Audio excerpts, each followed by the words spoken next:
Hi, this is Jason Nickleby, Assistant Director with the Minnesota State High School League, and this is basketball officiating training tape number 4.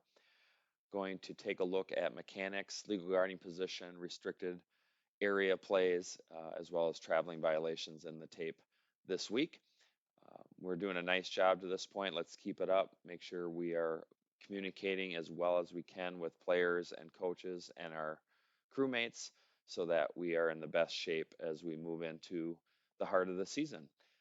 Again, when we're looking at these plays, we're not picking on any one player or team or official or crew, just trying to use these plays to start up a conversation amongst our crews as we prepare and do our pre-games for the games coming up over the next week or so. Um, we're doing a really nice job. Proud of you all. Keep it up, and look at these plays as a learning opportunity as we move forward. So, with that, let's take a look at some plays.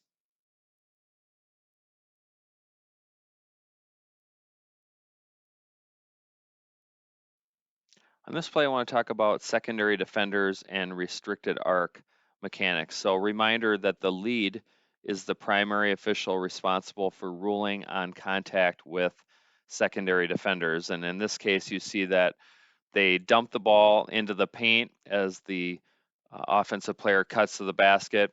And this player that is in the restricted area is a secondary defender by rule. So, in order for them to be legal when contact is made, they need to establish legal guarding position outside of the restricted area, or they need to rise in their physical space and jump from A, land on A.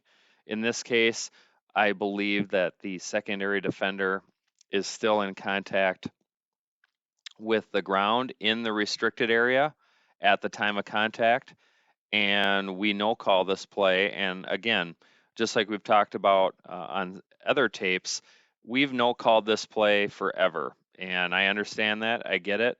However, this is a secondary defender. She needs to establish initial legal guarding position outside of the restricted area, and then she can back up into the restricted area if she wants, but she can establish initial legal guarding position in the restricted area and make contact with a shooter. And whether that contact is initiated by the defender or the offensive player is irrelevant. In this case, contact is made. She's grounded. She's a secondary defender. This should be a restricted area blocking foul. So, lead, this is your primary. You're going to rule on this. And the mechanic again is fist in the air, signal a block and point at the restricted area, or signal with a fist, point at the restricted area, and then signal a block. Either sequence is acceptable mechanic, but leads, we just need to get in the habit of seeing the secondary defender, see if they establish legal guarding position or not. If they do, where do they establish that legal guarding position, and if contact is made while they're grounded in the restricted area, this should be a restricted area blocking foul.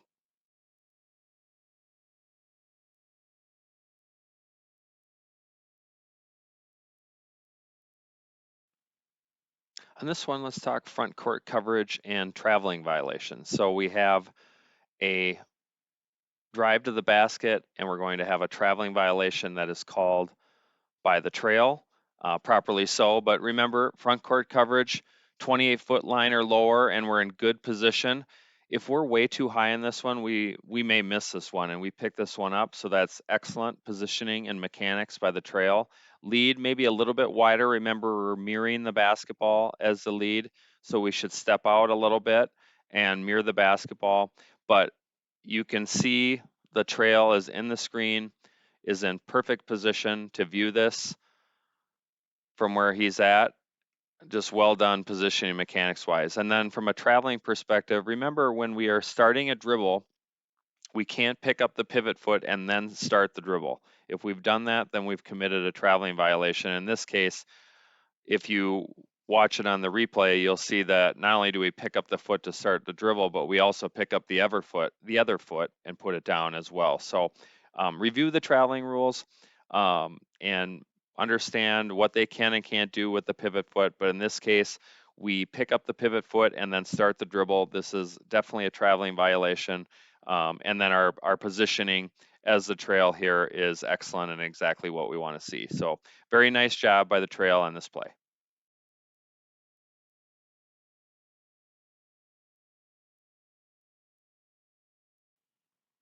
On this one, we have a throw-in the front court that is stolen.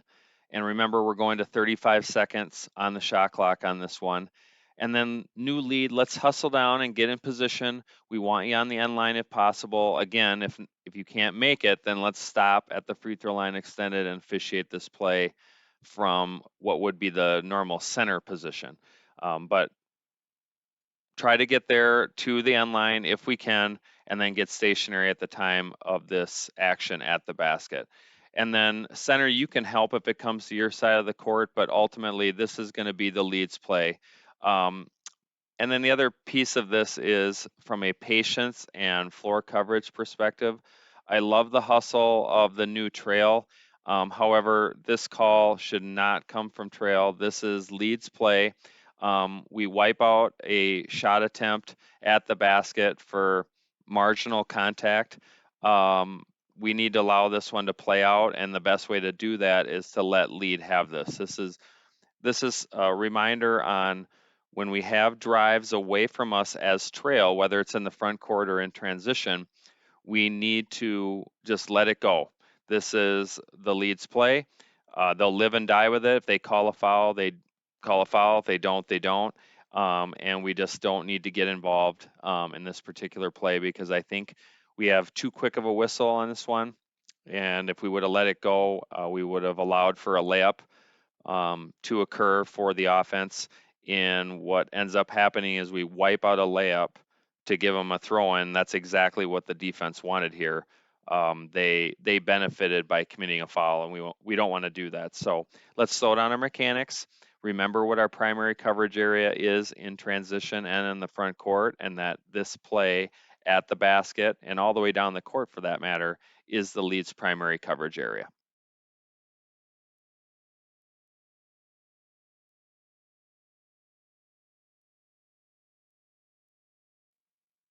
Another transition play here off of a throw-in in the front court. And we have a turnover right to 35 seconds. New lead hustles to get down there and view this action. And we're going to have a foul at the basket, and the basket goes in. So definitely a foul. Reaches in, whacks the shooter, score the basket. That is the proper call. The only piece I would mention on this is just remember that even in transition, um, as well as in the front court, when we have an even number of players, we don't have secondary defenders by rule, then we're going to draw a line right down the middle of the paint in both cases, which means the primary official for ruling on this play would be the center. And we have a double whistle on this play. We don't do a preliminary signal, so that's good. And we communicate about what we have, and then we go to the table. So new lead, since it's on the other side of the paint, we would want to defer to see if they don't pick it up. Then we can go ahead and pick this one up. But definitely a foul. Definitely should score the basket. That part is good. And then let's talk about dead ball officiating. Let's get a presence in there. I like that the crew did have a conversation with the coach and the player after this play, just relative to it's okay to celebrate. That is totally fine. It's okay to be excited. That's fine.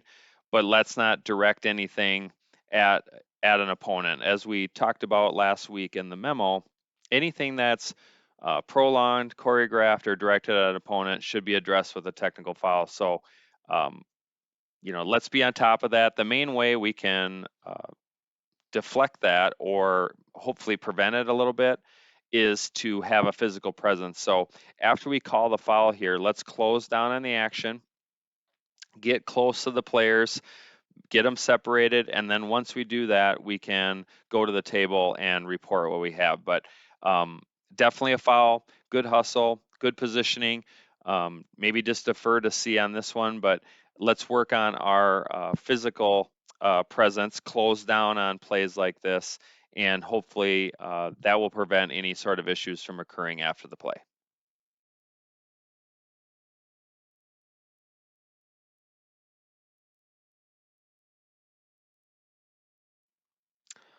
Another play where we're talking potential traveling violation, and let's start with mechanics and positioning. So remember, trails, we need to be at the 28-foot mark. We're really high here, and I think if we would have started at the 28-foot mark, we wouldn't even need to move. We just turn our head and watch this action. I think we're walking into it, which is why we miss this traveling violation. It doesn't mean that lead can assist, but we're going to be primary on this as trail when it comes to a traveling violation. Even if it is in the leads area, we're going to be primary on the traveling aspect of it. So positioning wise, let's move down. Let's get to the 28-foot mark and be stationary. If we're lower, that's fine too. But I think we're walking into this play, which is why we miss this. But if you see on replay, the right foot is the pivot foot, picks it up, puts it back down, then loses the ball. We properly call the out of bounds violation off of black number 22 and give it to the defense. So that part is correct, but it was a traveling violation initially. This isn't a true Euro step. A Euro step, they pick up the pivot foot, but they never put it down. So that's a legal play. Again, we can call it whatever we want, but at the end of the day, we need to pick up the pivot foot, know if they can pick it up, put it back down, if they did or didn't, what they can do, and so forth. In this particular case, it appears that the right foot is the pivot foot after picking up the dribble, left, right, and then layup. So, or layup attempt, that is, and it should have been a traveling violation. I think we missed it because of our initial positioning. So let's get to the 28-foot marker lower. Let's get stationary, pick up the pivot foot, know what they can or can't do, and I think we would pick this one up.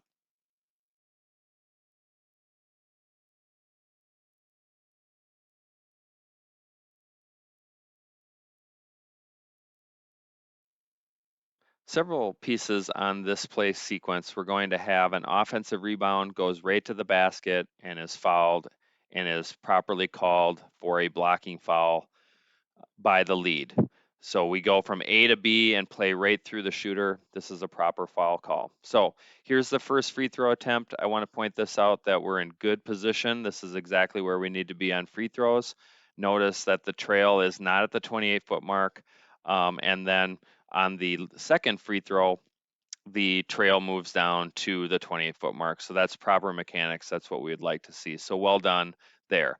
Then on the very next possession, which is coming off of a media timeout, so there was a long break, we come down into the front court on the other end of the floor, and we're going to have a dribble drive to the basket, A to B, right into the shooter, properly called for a foul by the same official who happens to be in the lead position again. So this is excellent work by the crew, in particular the lead who has the knowledge, the understanding that when we have similar plays, we're going to call them similarly.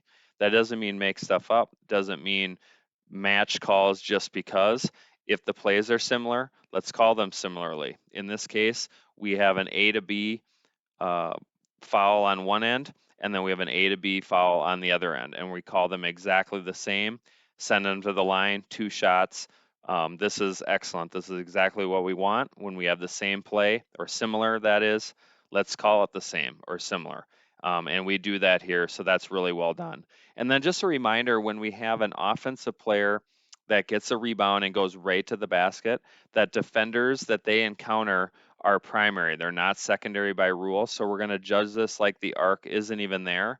So if this was an arc play, so the defender was grounded in the restricted area, we would judge that like a regular block charge play. And if they ran them over, it would be an offensive foul because we don't have secondary defenders by rule on an offensive rebound when they go right to the basket. So just wanted to point that out. But we handle the free throws properly. We handle the A to B fouls on both ends properly. And our positioning and our mechanics are exactly what we want to see on a play sequence like this. So very well done by the crew on these plays.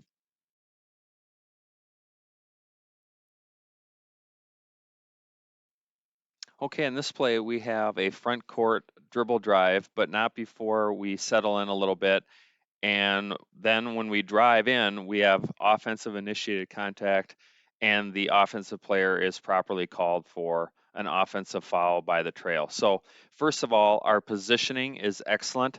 We work beneath this matchup to see space, we pick up the count, and then when we have the drive to the basket or to the other side of the paint, we stick with it as trail. This is still in our primary coverage area, and we should be responsible for this contact. It's right at the elbow. And when a defensive player establishes legal guarding position, they're allowed to maintain it legally, which is backwards, obliquely.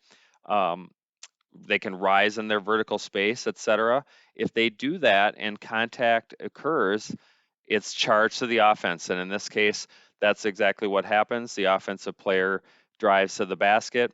The defensive player maintains legal guarding position legally. And so the contact is, again, charged to the offensive player when they play through them or extend their arm through their chest, as in this case, and we would have an offensive foul. So that is really well done by the trail, works beneath the matchup and then sticks with the drive in his primary coverage area and then properly calls an offensive foul. Well done.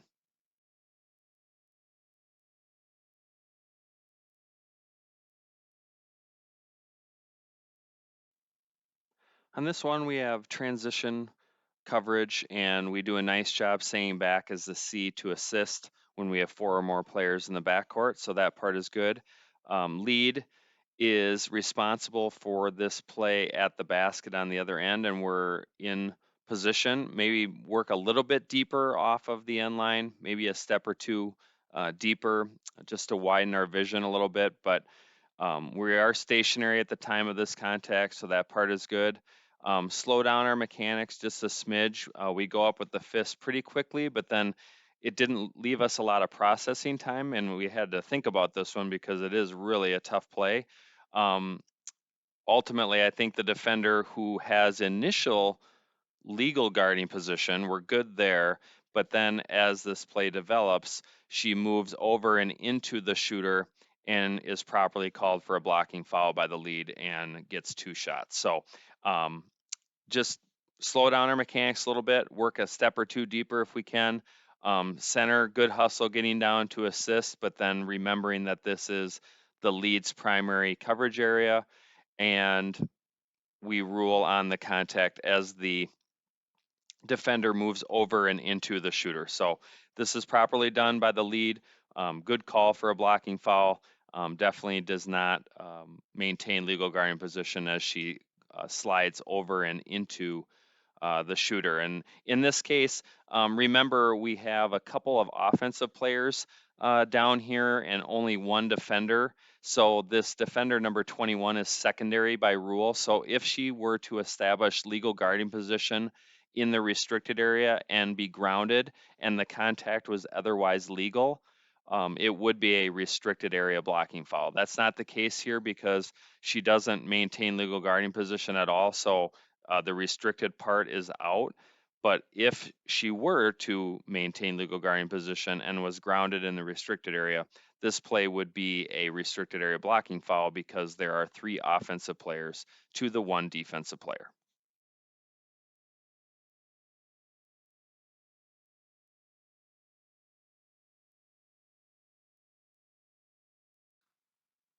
Okay, we're going to talk front court positioning and traveling in this one. So we're in the front court.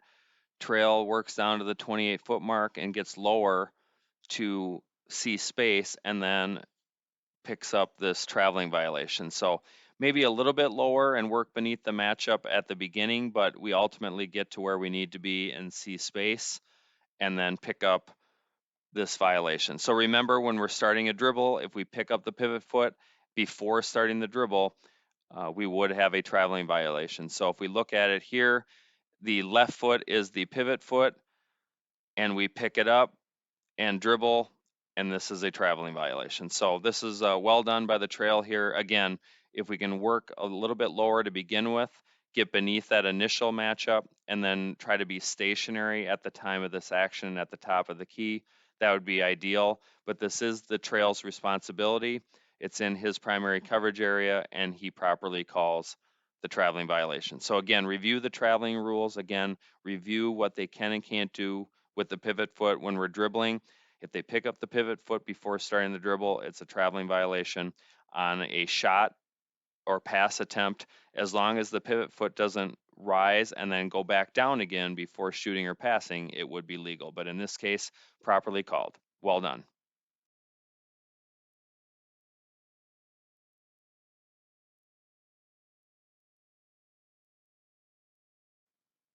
Pretty tough play here at the basket that is going to be handled really well by the lead. So we have a significant collision followed by a ball that ends up off to the side and recovered by the defensive player, who gets wiped out by the player who just attempted the play at the basket. So um, first of all, the defender has legal guarding position, rises vertically in his space A to A. If he ends up in a different spot, it's because of the contact by the offensive player. And so the defensive player does absolutely nothing wrong here, guards this exactly the way he should by rule, by technique. This is really well done by the defensive player. And the offensive player, he goes hard to the basket, and that's great. But the defensive player doesn't do anything wrong here. And I know that the amount of contact and the severity of the collision is going to make people really cringe and think that we need to call something here, but there really isn't anything to call, unfortunately. The defensive player didn't do anything wrong, and they pretty much go chest to chest, and so we don't have displacement here. So, unfortunately, there really isn't a foul to call here, and so well done by the lead in passing on this. I know it's ugly, I know it's a lot of contact, but the defensive player doesn't do anything wrong. And so it's incidental contact. And then when the defensive player secures the basketball and the shooter rolls his legs here, he is properly called for a foul. So I know it's insult to injury in some cases with this play, but in the first play or first set of plays there, the defensive player doesn't do anything wrong. He rises A to A, it's properly no called, and then when the offensive player rolls through the legs of the defensive player who secures the basketball, he's properly called for a foul, because when we're laying on the ground like that without the ball and we wipe out the ball handler, that is not legal guarding position laying on the floor. So therefore, he is properly called for a foul. So tough sequence, a lot of contact. I get it, but not all contact is illegal. We need to call the contact that is illegal. In this case, the defensive player does a really nice job of rising in his vertical space. We no call it appropriately, and then we do call the foul on the rebounding action, as we are not in legal guarding position when we are laying on the floor. So really well done here by the lead in judging verticality and proper rules for contact.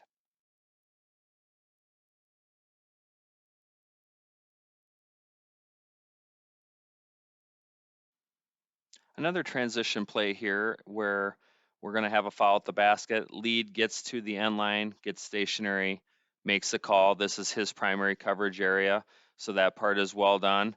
And we're right off the lane line and about a step, which is where we want to be. Again, if we can get there and get a little bit deeper, that would be ideal, but we do get to the end line, get stationary, and pick up this shooting foul properly. So rakes across the arm, shooting foul properly called.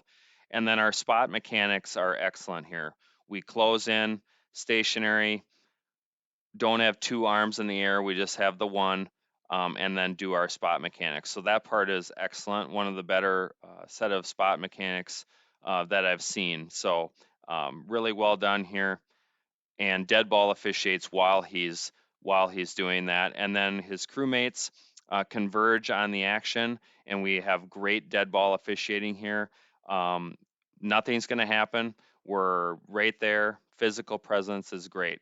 The only picky part about it is we should have maybe only one official close on the dead ball action, because if we both close on it plus the calling official, now we have three officials with, say, four players, and then the other six players aren't being watched. So I would just say, to be picky, let's have one of our crewmates close in, but I love the dead ball officiating. I love the hustle and the communication. spot mechanics were excellent, and a nice job of getting the end line and getting stationary at the time of contact. Well done by the crew on this play.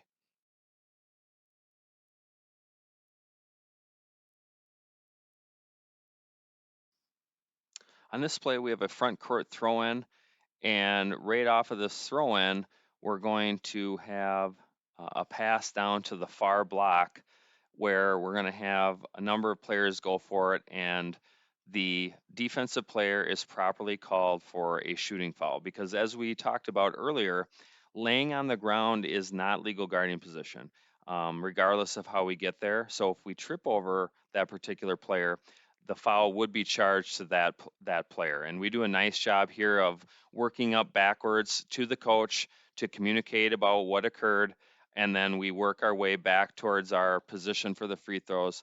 And we're talking with players also, very good. But you see here on the replay, the player number 4 for the defense does not get the ball.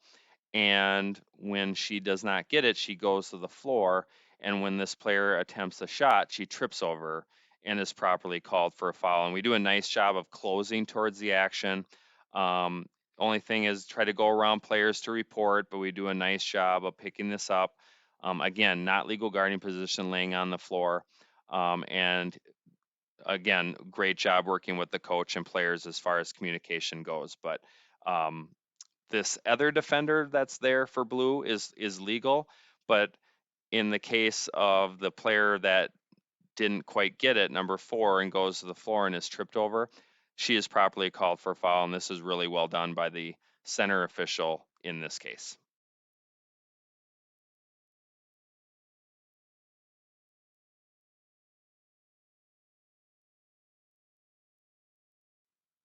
On this last play, I want to talk about transition coverage, goaltending considerations, and shot clock considerations as well. So you see we have a steal that is going to be heavily contested at the basket on the other end, and we're going to have a block shot, and we hustle to get down in position.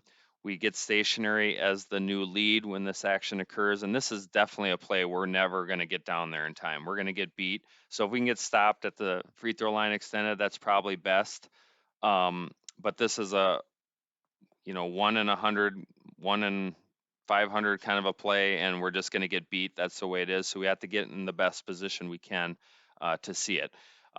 If you watch this here, the shot gets blocked prior to it hitting the backboard, okay, and then it hits the rim. So first, if the ball hit the backboard first and it was above the height of the rim, and then it was swiped out of there, that would be goaltending. In this particular case, the ball does not hit the backboard before it is blocked. So therefore, this is a legal block. This is not goaltending. And even if it did hit the backboard, the ball is well below the height of the net, or the rim rather, when this ball is contacted. So this wouldn't be goaltending either, even if it hit the backboard.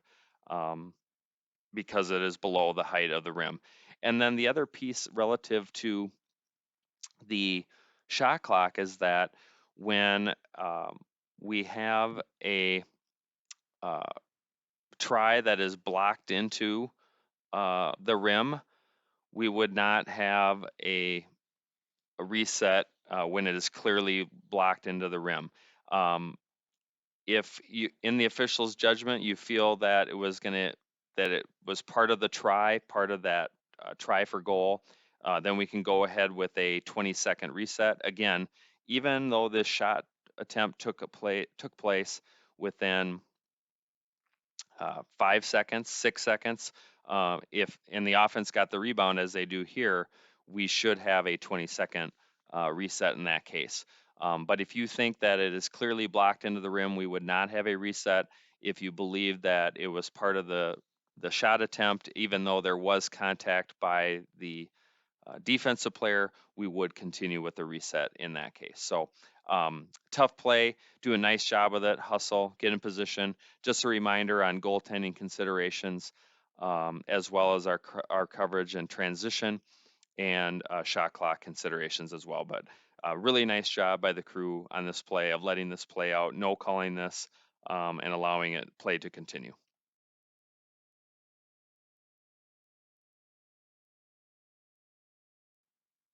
Okay, that will do it for training tape number 4. Several considerations relative to traveling, transition coverage, primary coverage area, and then legal guardian position. Topics which we've covered before, but obviously they happen quite a bit in basketball games, and so we need to be on top of all those pieces. So um, continue to do the great work you're doing. Remember, Minnesota officials were watching these on Arbiter on the Central Hub to get credit. All others, if you want to view them, coaches, etc., you can view these on YouTube, but Minnesota officials should be viewing these on Arbiter for credit. So um, we're doing a great job. Continue to pregame all of these things that come up so we're all on the same page. Stay safe and stay healthy, and we'll talk to you next week.